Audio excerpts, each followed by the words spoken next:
Good morning students. ఎలా ఉన్నారు అందరూ? చాలా రోజుల తర్వాత వీడియో చేస్తున్నా. MPSW female first years digestion system గురించి నేర్చుకుందాం.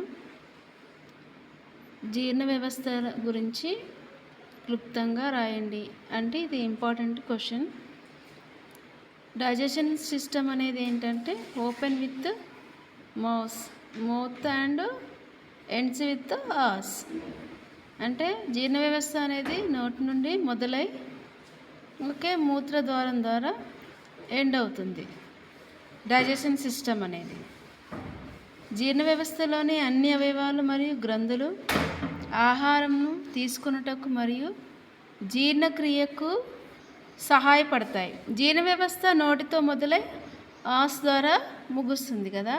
జీర్ణ వ్యవస్థ నోరు, ఇందులో ఉన్న పార్ట్స్ ఏంటంటే ముందు నోరు కదా, నోరు, ఫారింగ్స్, ఈసోఫేగస్, స్టమక్ అంటాం, ఇంకా స్మాల్ ఇంటెస్టైన్, లార్జ్ ఇంటెస్టైన్. ఇవి డైజెషన్ సిస్టమ్ అనేది పార్ట్స్ కలిగి ఉంటుంది. ఈసోఫేగస్ అనేది పొడుగ్గా ఉంటుంది నోటి నుండి. తర్వాత పెద్ద ప్రేగుల్ని అది వీటన్నిటిని కలిగి ఉంటుంది లార్జ్ ఇంటెస్టైన్. మరి జీర్ణనాళంలోని వివిధ రకాలైన పద్ధతుల ద్వారా మనం తీసుకునే ఆహారం అది డైజెషన్ అయ్యి అబ్జర్వ్ అవుతుంది. ఈ నాళం ఎంత ఉంటుందంటే, ఆ ట్యూబ్ ఎంత ఉంటుంది, 23 to 26 లెంత్ ఉంటుంది. అదేం చేస్తుంది, అదే వాటి యొక్క పనులను చూద్దాం. అంటే డైజెషన్ యొక్క ట్రాక్ యొక్క ఫంక్షన్స్ ఆఫ్ డైజెషన్ ట్రాక్ ఏం చేస్తుంది, తినడం. అంటే ఆహారంను జీర్ణకోశ వ్యవస్థలోకి నోటి ద్వారా తీసుకున్నటకు దాన్ని తినుట అంటాము. ఫస్ట్ ఆహారం అనేది నోట్లోకి తీసుకోవాలి కదా. తర్వాత ఏంటి, ప్రపోర్షనల్. ఇది పదార్థాలను జీర్ణ వ్యవస్థలోకి పంపుతుంది. ఫస్ట్ నోట్లో పెట్టుకున్న తర్వాత ప్రొపల్షన్ అనేది జీర్ణ వ్యవస్థలోకి పంపుతుంది. ఇంకా జీర్ణక్రియ అనేది ఎలా జరుగుతుంది, ఇది అనేకమైన విధాలు కలిగి ఉంటుంది. ఎలా అంటే శారీరకంగా ఆహారం జీర్ణమవుతుంది. అదేంటి, ఉదాహరణకి చూవింగ్ అంటే నమలడం. కెమికల్ రియాక్షన్ ఆఫ్ డైజెషన్ అంటే జీర్ణ వ్యవస్థ ఉత్పత్తి చేయు స్రావాలు మరియు గ్రంథాల స్రావాల వలన ఆహారం అనేది జీర్ణమవుతుంది. ఒకటేమో ఫిజికల్గా, ఒకటేమో కెమికల్ రియాక్షన్. జీర్ణక్రియ అనేది, డైజెషన్ అనేది 2 రకాలుగా జరుగుతుంది. ఒకటి జీర్ణక్రియ, ఒకటి రసాయనిక జీర్ణక్రియ. అంటే భౌతికంగా ఫిజికల్గా జరిగేదేంటి, నమలడం నోట్లో జరుగుతుంది కదా పండ్లతో. తర్వాత కెమికల్ రియాక్షన్ అనేది ఎక్కడ జరుగుతుంది, అది జీర్ణ వ్యవస్థ ఉత్పత్తి చేసే కొన్ని సెక్రేషన్స్ ద్వారా, కొన్ని సమ్ గ్లాండ్స్ ద్వారా జరుగుతుంది. సెక్రేషన్స్ అంటే కొన్ని స్రావాల ద్వారా.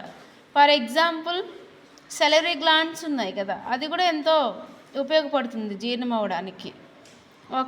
నెక్స్ట్ అబ్జార్ప్షన్, పీల్చుకోవడం. ఏంటి, జీర్ణమైన ఆహారం జీర్ణ వ్యవస్థ గోడల ద్వారా ప్రవహిస్తూ రక్తం చేత పీల్చుకొనబడుతుంది.